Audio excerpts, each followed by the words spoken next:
and businesses benefit from it. I want to go back to the rate payers. Sometimes, you do these things, it doesn't work out that the resident, like Jennifer Fenderbosch at my house, I would write the check to CEI and I would have it reduced because it's coming from perhaps a wind turbine, but it does in the long run because you're attracting businesses, and it would be the corporations, it would be the businesses that would be perhaps forming this co-op that we could be using the same transmission lines. And if they're able to be more viable because their business has a lower rate, then it would benefit all of us.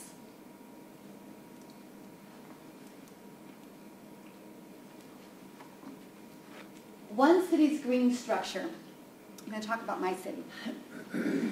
I'm on city council, and before I ever got there, decades ago, they put together what's called the environmental committee. Underneath, the environmental committees consists of council people. Under the environmental committee, we have the Environmental Affairs Advisory Board. Half of that board are residents.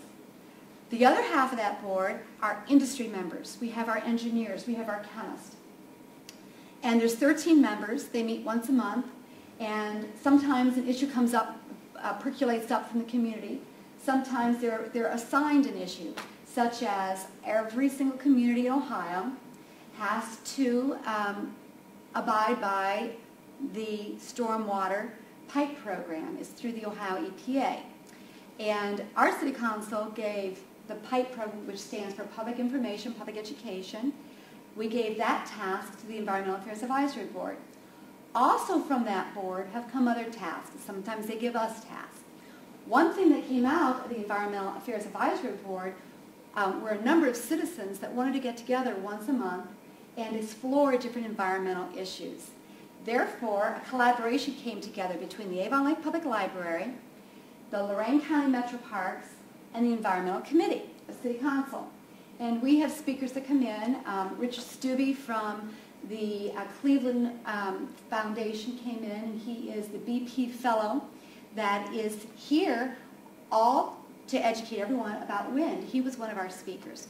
We are going to be having green roofs next Wednesday night. If you'd like to join us, it's at 7 o'clock at our library. And through this environmental issues group, we have had a number of businesses come forward and contact me later and say, you know what, we'd like to get together with wind. If anything's happening with wind, let us know, let's talk. And some of these businesses are on the second level of a Fortune 500 company. So it is viable, it is coming together.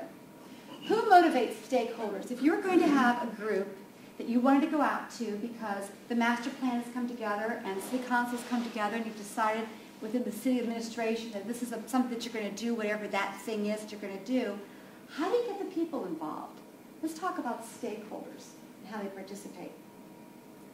Well, some people join because they say, I'm going to be able to do something for my city. I want to give back. I want to influence policy. There's another voice that comes. Another voice says, you know, I'm really good with funds, and I want to help the city stretch their limited funds. Somebody else might come along and say, I want to work with community development. And frequently people that are planners enjoy that. Others say, you know, I come from the educational field, and I'm going to be able to transfer whatever they come up with to others because I'm talented in transferring information. Others, it's all about me. I want to improve my resume. You know, we've heard that before. And others feel that it's a true sense of achievement. They've worked their life, they're now retired, they are now giving back. It's a sense of achievement to pass along a legacy. Stakeholders. When you form a small group, it's all about stakeholders. How do you get that momentum going once you do have a group together? Well, you've got to identify what their incentives are. You've got to find out what makes them tick. You've got to find out why is it that they joined your group. And a lot of times on city council, in a committee format, you want to keep the momentum going because you don't want to go flat. Everybody needs to understand what the expectations are for that group.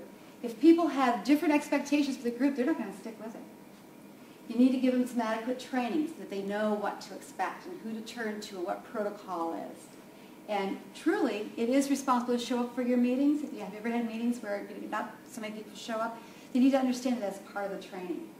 There needs to be transparency and relevancy. For example, the Environmental Affairs Advisory Board in the city of Avon Lake started to dip down for a while. And people were getting pretty bored because no matter what they discussed, no matter what they brought up, they weren't doing anything. They couldn't see anything being done. They couldn't pass any legislation because they were volunteers. So they needed some relevancy. So we gave them the PIPE program for stormwater. They now have something they can bite their teeth into. People need to have clear signs of appreciation. Gee, it was great for you to come tonight. I really appreciate the work you put into this. They need to hear that.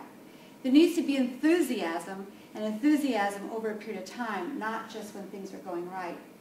And it needs to be feasible. I love the guy with the carrot.